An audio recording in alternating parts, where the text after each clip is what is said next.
Namaste, welcome to Gita's Kitchen. Today let's make this very popular street style Masala Poori, especially for those evening 4 p.m. hunger pangs. Try this absolutely delicious Masala Poori and treat your family to something they will all really love. For making this, I have soaked this dry green peas. Either dry green peas, or if you don't get dry white peas also you can use. Soak it overnight. Now we'll pressure cook it. So for 1 cup I have added about 3 cups of water.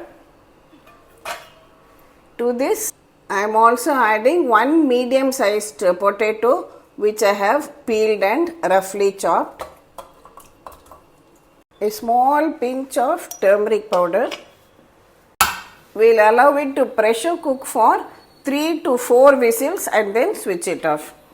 While the masala is being cooked, let's keep our puris ready. So these are the ready-made pani puris, dry ones which we get in the stores. You can deep fry them in oil, but today I am going to use my air fryer. I just brush it with a little oil. I have already preheated my air fryer. Brush the pani puri with some oil and just arrange it in a single layer on your air fryer plate.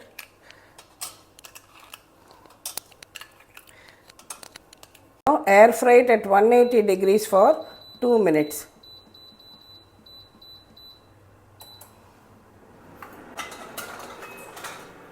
It is 2 minutes now. Wow. See how beautifully our pani puris have been air fried. Our puris are ready, nice and crisp. We'll keep it aside for now. If you don't get access to this ready-made puris, then even the pani puri as such, which is fried and sold in the shops, in India you'll find it all over in many grocery stores. You can use that too. So meanwhile, let us grind a masala for this. Here I have 1 tomato which I have roughly chopped. I am taking 2 green chillis,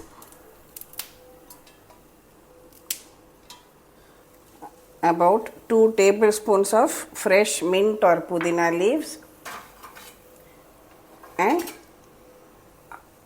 a handful of fresh Coriander leaves. Add a little water and we'll grind all of this into a paste. See, our Pudina, dhania, tomato, green chilli paste is ready. I cooked it for 5 whistles. Now the pressure has released naturally. Let's open it and see.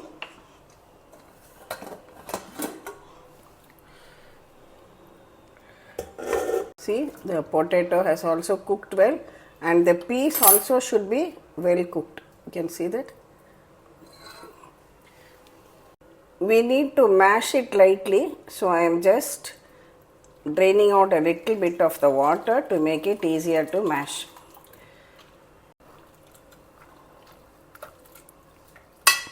So by mashing this, the boiled potato will give a good thickness to your masala.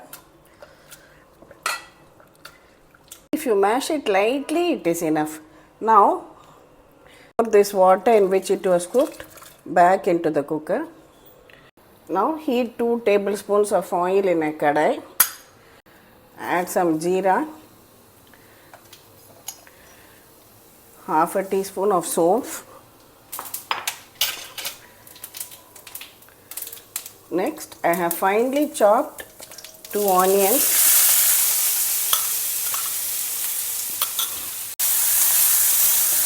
Fry the onions well.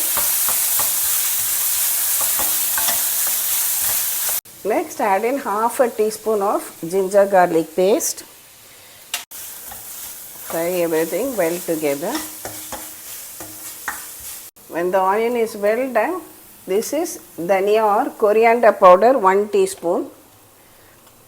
I am adding half a teaspoon of chilli powder since we have already added green chillies in this coriander and mint paste.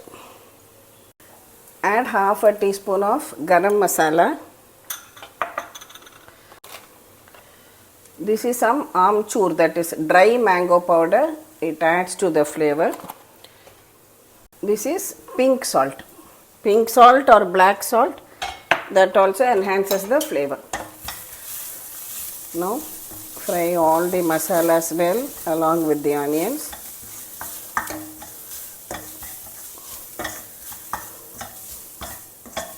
Now add in this ground paste of coriander, mint leaves and tomato, green chillies which we have made.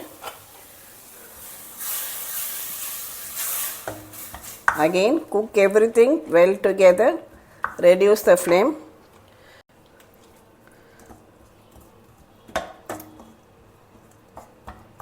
Let the masalas also cook very well. I am also adding some regular salt for taste.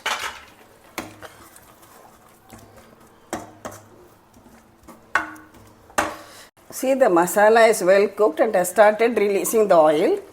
Now we will add in this boiled green peas and potatoes to this. Give it all a good mix.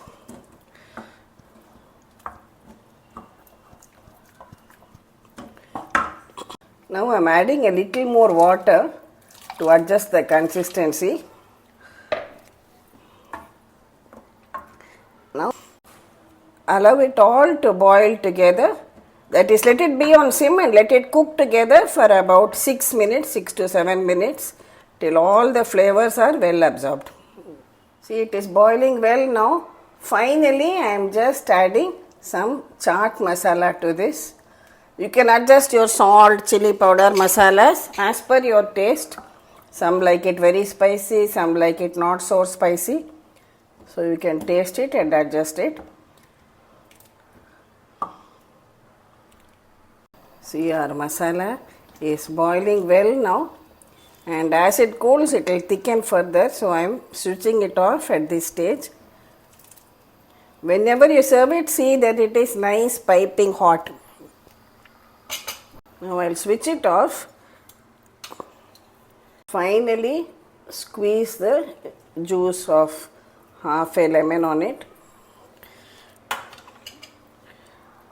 Again give it a good mix and add some fresh coriander leaves on top. Masala for the masala puri is ready. Here our puris are also ready, so we can just place the puris on a plate like this, and all we have to do is just crush the puris.